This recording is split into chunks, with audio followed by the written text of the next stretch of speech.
Hey, it's Drew. And I just recorded a really interesting episode with Peter Isaacson, the CMO of Demandbase. We talked a lot about account-based marketing, which is on the lips of every single CMO in B2B marketing. The reason it's breaking down the silos between sales and marketing. It is forcing organizations to target.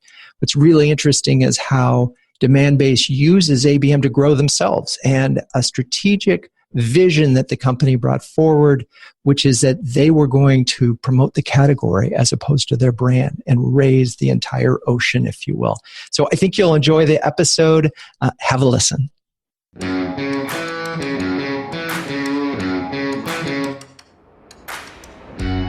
Welcome to Renegade Thinkers Unite, a show that will help you transform your marketing from mere messaging to programs that break the rules and make a difference.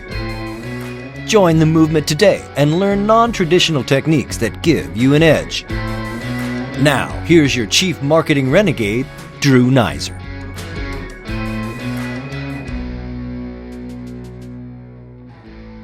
All right, my guest today is Peter Isaacson, the CMO of Demandbase, a 12-year-old company recently named by Forrester as the leader in ABM, account-based marketing. Demandbase is also on Deloitte's 2017 fastest growing tech companies, a list that they have, and it reported that they had over 335% year-over-year annual growth. Now, for my regular listeners, you know we've been talking about ABM on Renegade Thinkers Unite a lot. We had Jim Reagan on from MRP in episode 73, and John Miller of Engagio in episode 84. So you might ask, why all this attention? Well, first, just about every B2B CMO I know is deeply interested in this topic, and those who have embraced ABM wholeheartedly report significant ROI. According to Serious Decisions, 92% of B2B marketers consider ABM extremely or very important to their marketing efforts.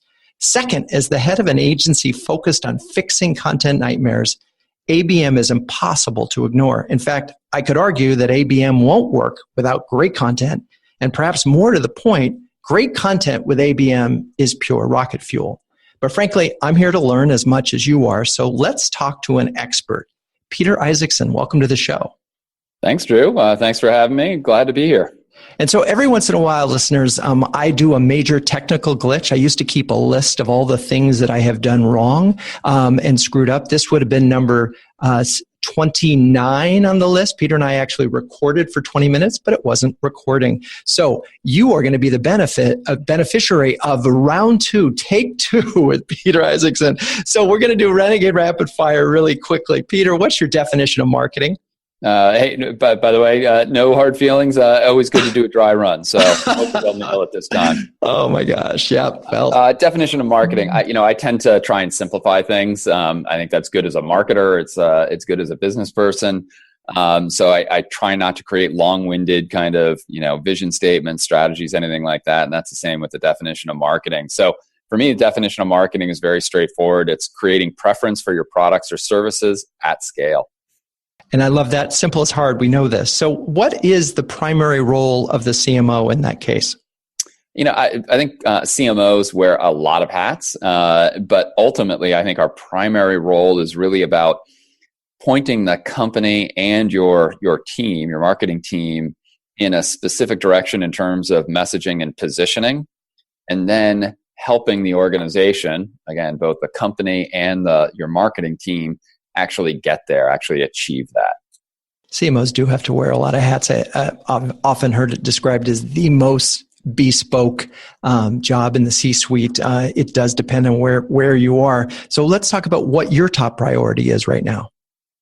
My top priority is really focused on ABM category creation. You mentioned that up front, but we are still growing ABM as a category, and building that up and solidifying Demandbase as the leader in that category is still really the primary focus for me as a CMO right now. It feels like Forrester did a lot of the work for you. Yeah, they helped a lot. That was a big milestone for us. So Forrester just introduced the first ever wave on ABM for ABM platforms. that in and of itself was a major event because it really validated ABM as a category. But even more important for Demandbase, we were placed up and to the right as the clear leaders in that ABM platform category, which was incredibly rewarding. That must have been like a jump up and down moment. It was jump up and down, cartwheel, round offs, flips if I could do them. It was the full repertoire. It was an awesome moment, and quite honestly, certainly not just for me, but not even just the marketing team, but the entire company. The entire company viewed it as validation for a lot of hard work that we've all invested in this. And you know, what I think is interesting about this part of the conversation, and we had talked about this a little in the pregame, if you will, was that you guys have really sort of accepted the role as category grower. And I think that's so enlightened and important. And I think that's probably led you in a lot of interesting directions, like, you know, having the strong educational program that you do. Yeah, you know, it's a really interesting aspect of marketing, because instead of just, you know, creating preference for your products and services, as I said, is the definition of marketing. Part of that creating preference is actually a higher level kind of sense of giving that market, those prospects and buyers, context for what our technology does and how to think of it. And that context comes from fitting it into a category that provides a shorthand for them to understand kind of what the technology can accomplish for them. So in establishing the category, we have invested a tremendous amount in education and certification programs and workshops that aren't really designed to specifically focus on Demandbase and our technology, but what ABM actually means and why ABM and an account-based approach can help B2B marketers achieve goals that typical demand gen can't. You know, it's funny. I have actually started your ABM Foundation certification bundle. Not until yesterday, I'll admit that. But I'm about a third of the way through, and I am impressed in that one, you know, Demandbase doesn't come up except for in the context of using yourself as your own case history, which I thought was really fascinating. Okay, we're sort of, as we try to get through Renegade rapid fire, I want to make sure so what was the most Renegade thing you've done in your career? I would probably point to something that's not necessarily a Renegade program or a campaign or anything like that, but more just a career decision. So I'd spent my first 10 years in New York on the agency side, working at a couple of different advertising agencies, and did 10 years doing that and loved it for the first 9.5. The last 6 months, I just hit a wall and decided that I wanted to be a bigger part of the overall marketing effort, and that advertising was really just a narrow slice. I also, at that time, was leading the advertising effort for compact computers, which was my introduction into technology. And I realized that I really wanted to stick around in technology, but do it on the client side. And the obvious place for that was really the epicenter at the time of technology companies, which was Silicon Valley. So pulled up stakes and moved out to San Francisco, and worked as incredible as this sounds, or maybe as old as this sounds. I was the first advertising person at Adobe at the time when I joined them. Amazing. So as you went west, go west, young man. And it's funny, I talked to a lot of young Duke grads, my alma mater, and that are interested in marketing. And said advertising is a great place to start. But if you are interested in controlling all the levers, you're eventually going to want to go client side. Don't ask me why I'm still on this side, but I never have a dull moment. I will tell you that. I think it's at the ADD thing. Anyway, so have you read a book recently that really made you rethink your drink?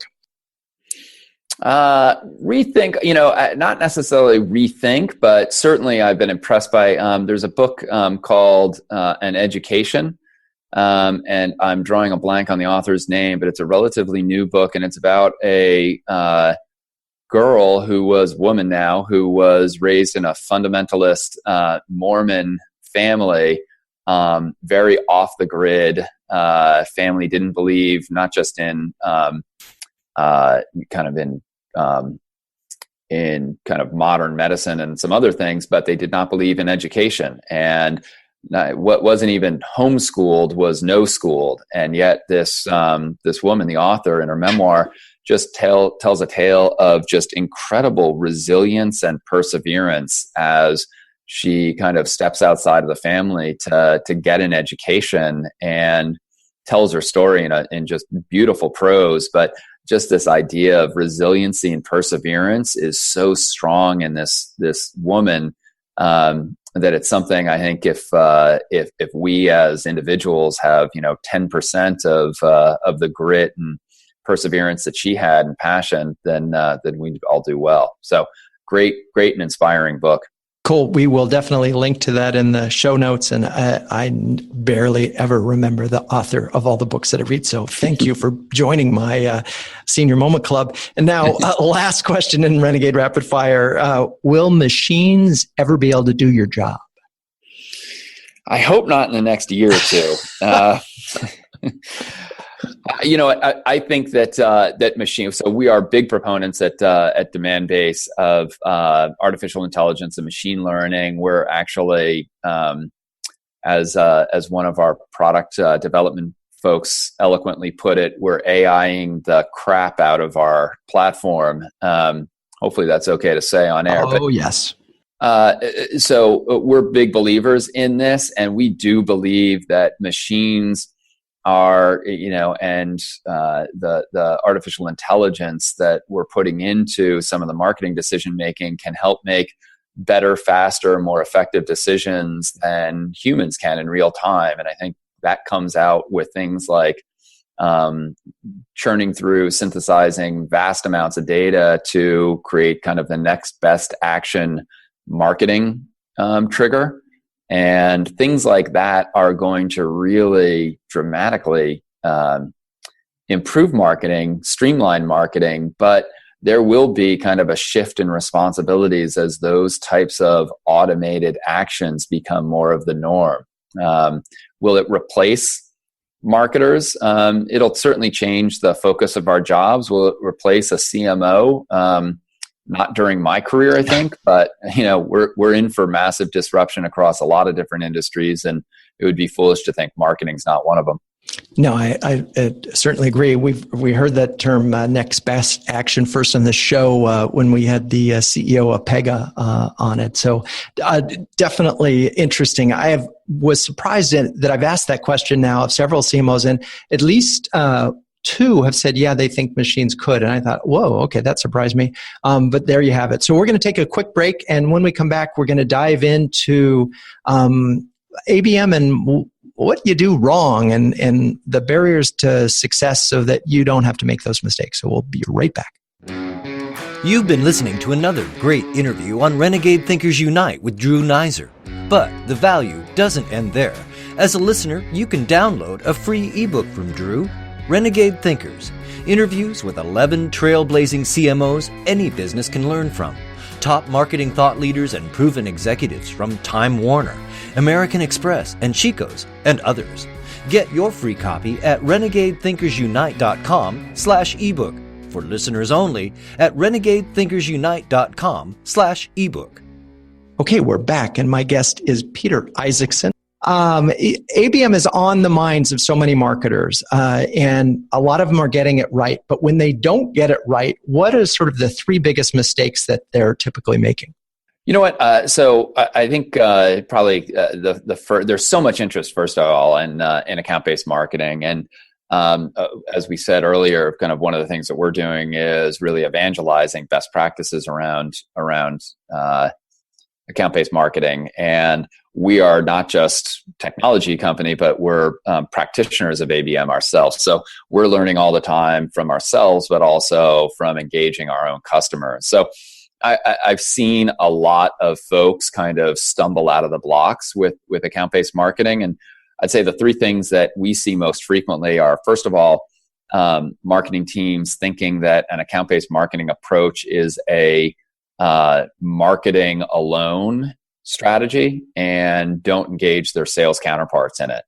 And just like anything else in marketing, if you operate in a silo, and kind of at the end of the quarter, kind of inform sales of, hey, we took this account-based approach and chose some accounts and did some things, and we think we got good results, and here's the data. You're either going to fail, or you're certainly going to be less effective than you could be. So really engaging with your sales counterparts in it right from day one is critical to success. Next, I'd say just aligning against the right target accounts. Too often marketers and sales folks are still using gut, or just kind of, hey, we've always focused on these verticals, so let's continue to focus on it. And there's just so many, there's so much technology and data, intent-based, predictive, that you can bring in to make sure that the accounts you're chasing are the right accounts. So making sure that you're aligned on a great target account list, I think is next. And then the final challenge that I see in getting an account-based marketing program off the ground, as with any campaign, is too often folks try and bite off too much all at once, and the ABM effort kind of drowns in its own inertia, because you're just trying to move too much across too many fronts, and you don't get headway in anything, and your team gets discouraged, your sales counterparts get discouraged, and kind of you throw up the white flag and say, well, ABM didn't really work, when in fact you can carve out some things and get some really quick wins very quickly with an account-based approach. So what I like about that is one, I'm still surprised when I hear about the sales and marketing conflict, and this sort of forces it to go away because it doesn't work. And number two is the getting the target right, one would argue, is fundamental to positioning and strategy. We've got, who are we targeting and what are we saying to them, right? And so this forces a narrowing of that, which is always good. Very few brands can be all things to all people. That's not a strategy, folks. And then finally, this notion of too much too soon. What I'm in the first stages of the ABM Foundation certification bundle, and one of the things that comes across really clearly is, if you can't get the whole organization to buy in, start by piloting, which is a very small way of doing it. Pick an account, pick a program, get it started, but go through the process and then show success. So you don't have to suddenly scale to 10,000 accounts to do ABM.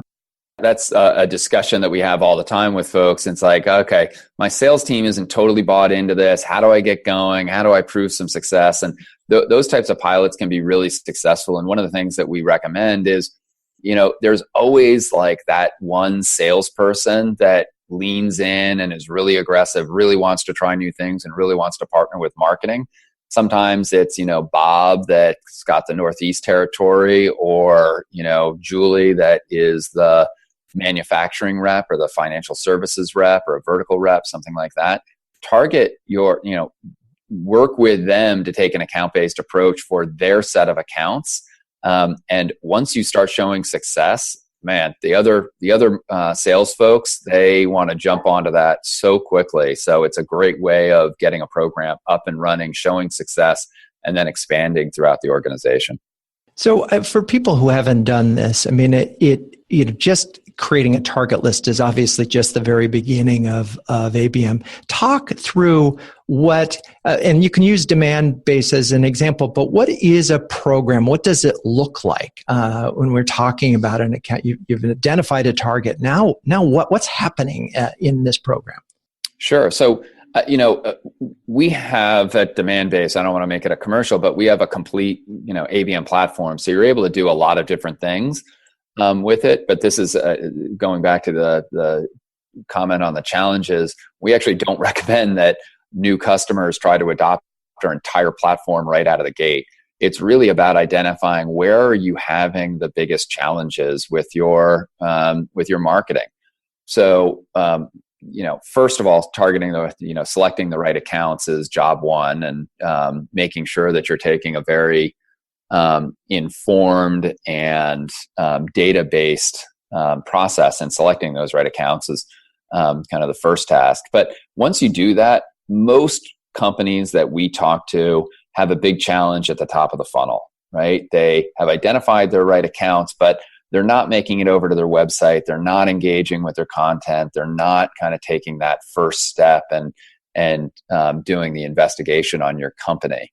So using account-based advertising and using advertising to specifically target those accounts that are in your list is a great first step for most companies, because it gets them engaged. It gets them over to your website where you can start customizing a web experience specifically for those companies that are part of your target account list. So I'm familiar with Terminus and how they do their sort of advertising against specific domains. What's Demandbase's approach to sort of that kind of advertising? Well, so we're a little bit different in that Terminus tends to focus on SMBs, kind of much smaller accounts. 10 million in revenue, 15 million in revenue. The other kind of difference is that we've actually built up over time, over the last 10 years or so, our own proprietary database that maps literally billions of IP addresses to millions of companies. So our ability to actually accurately identify companies either on your site or out at in the broader internet is really unmatched in the industry. And that allows you to really get at the companies that you wanna market to at scale. And the final thing is that we use sophisticated intent to identify the actual buying committees within those target accounts, so that you're not just kind of papering the entire account, but you're really getting, or even going after specific personas and guessing who's on the buying committee, but using intent signals to actually identify those folks that are buying and influencing the purchase of your products. And what's an intent signal look like? So intent signals, it's a pretty broad and kind of bastardized term, I would say, these days, because some folks are calling intent signals like once they come to your site and fill out a form, that's an intent signal. It's like, well, yeah, that is an intent signal, and it's a pretty powerful one, but it comes so late in the process that it's no longer as useful as it was 10 years ago, which is why you really need to actually get earlier in the cycle. So for us, intent signals happen by understanding what companies and the individuals within those companies are researching that relates to your product. So for us, we want to know companies in our target account list who's actually searching for account-based advertising, account-based marketing, website personalization, things like that. And it's that kind of research and their engagement with content that maps to our value proposition and our messaging that shows us the very, very earliest signs of intent that we can then use to target those people at the companies that we're going after. So it's really kind of intent for us is that first flinch in our direction or our customers' directions that we can use to market to them. Very interesting. Okay, we're going to take a quick break, and when we come back, we're going to sort of start to think about the future of all this and make sure that you come away with some key takeaways. So stay with us. Hey, it's Drew. I wanted to use this break to ask you a single question. Are you a courageous marketer? Do you have the courage to go to your board of directors and say, marketing could drive the growth of this company? We just need 3 times the budget. Do you have the courage to take the big idea that you already have and extend it internally and externally through influencers, through the media, through all of your content? If you're a courageous marketer but aren't sure how to roadmap all of this, I have a big idea for you. It's called Renegade Thinking. It's a program that we've developed and work with exclusively for B2B marketers, generally at large companies. And I want to give you my cell phone, 917-679-8852. Just text Renegade Thinking to 917-679-8852. and we can talk about how you can cut through. Okay, we're back, and my guest is Peter Isaacson, and we've been talking about ABM, advertising, and intent signals, and this notion of finding someone earlier in the process. And in the old days of content marketing, which doesn't seem that far, what we emphasized was we're going to put some content up on the website, and we're going to gate it in order to get a name. And what, at least with millennials, I think it's 50% give fake names if they bother, but more than like 80% of them say, I'm not going to bother. You've just turned me off. So that notion of capturing a lot of names and then marking the heck out of them seems to be not really what ABM is about, right? I mean, it's much different than that, and seems to recognize some of the things that Brent Adamson was talking about. From Gartner was talking about this notion of the buyer committee, and they have lots of needs and lots of jobs to do, and it isn't just getting your white paper and getting a bunch of emails from you. Yeah, 100% right. Actually, someone on my team participated in a webinar that was called the Great Gate Debate, and very interesting. And I think the dominant point of view across the different panelists was that gating content and creating that hurdle to actually engage with you as a brand is a very kind of outdated model for marketing.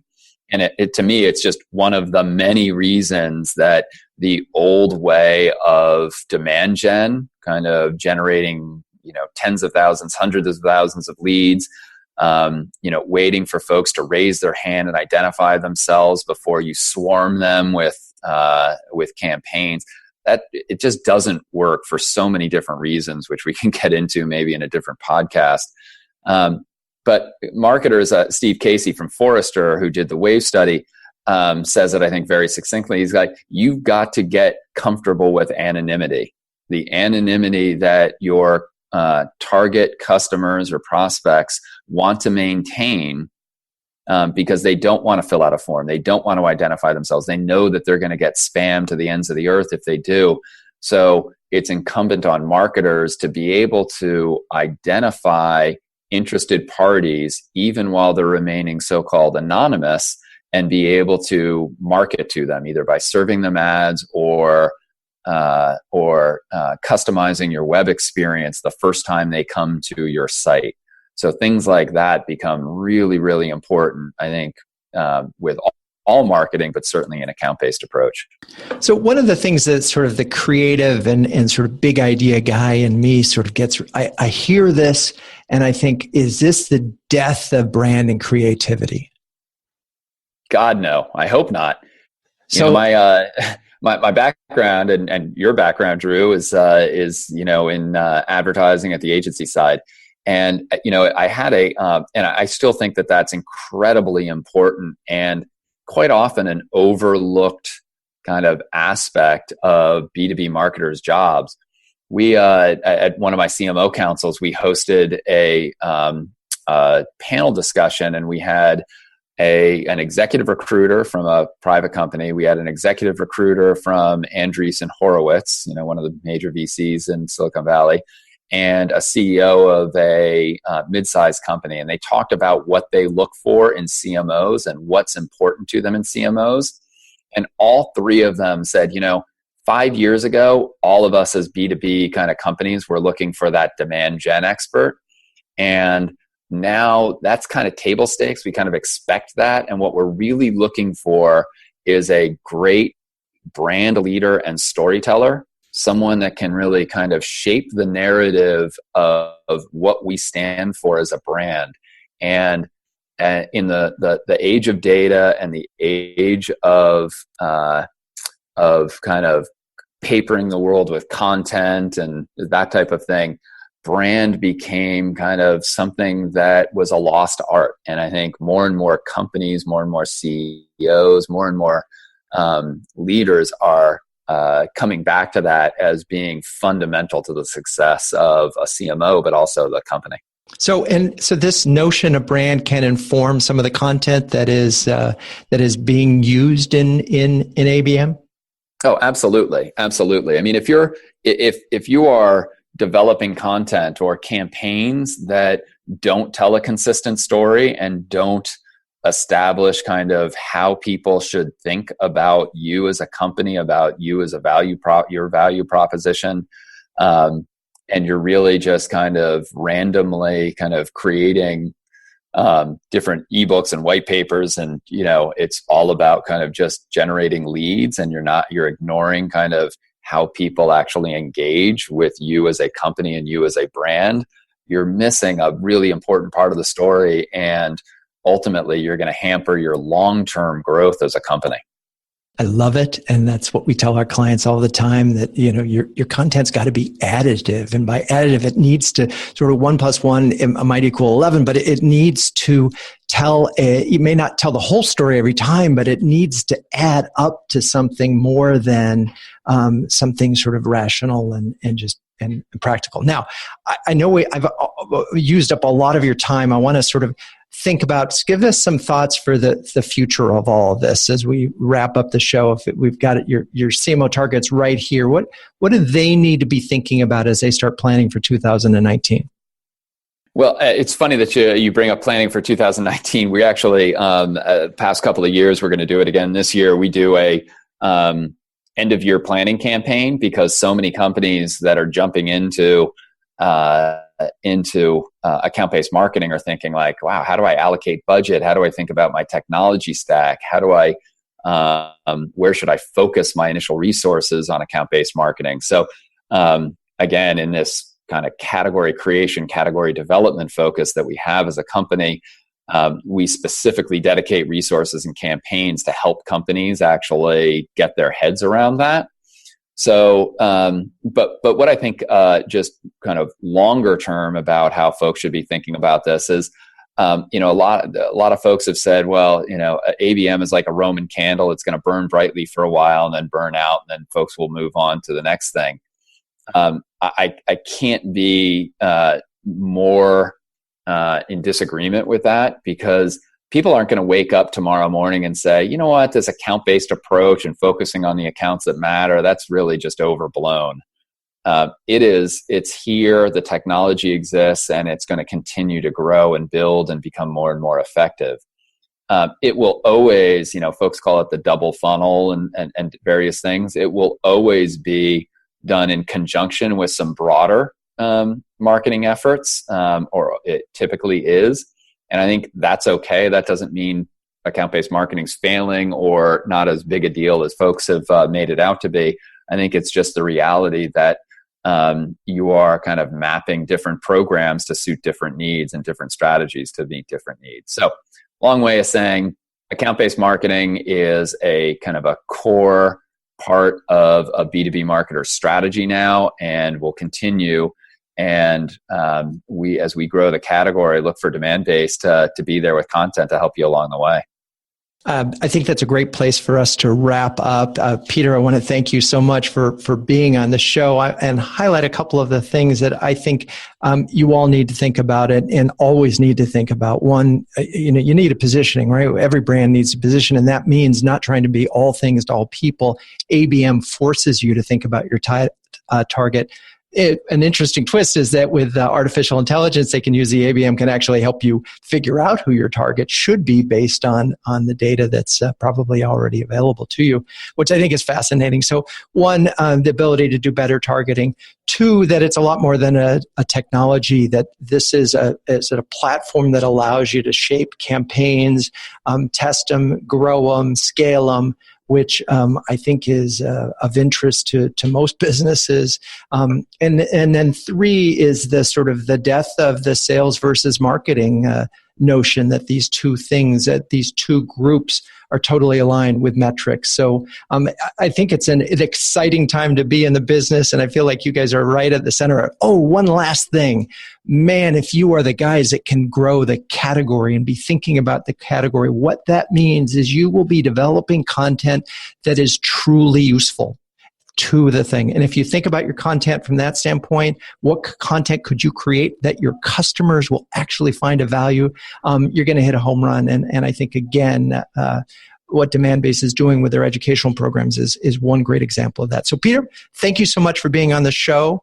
Drew, thank you for having me. This was fun. It was a lot of fun. And to all the listeners out there, thank you as always for listening. Thanks for the emails and the comments. Be sure to rate us on your favorite podcast channel. And until next time, keep those Renegade thinking caps on and strong.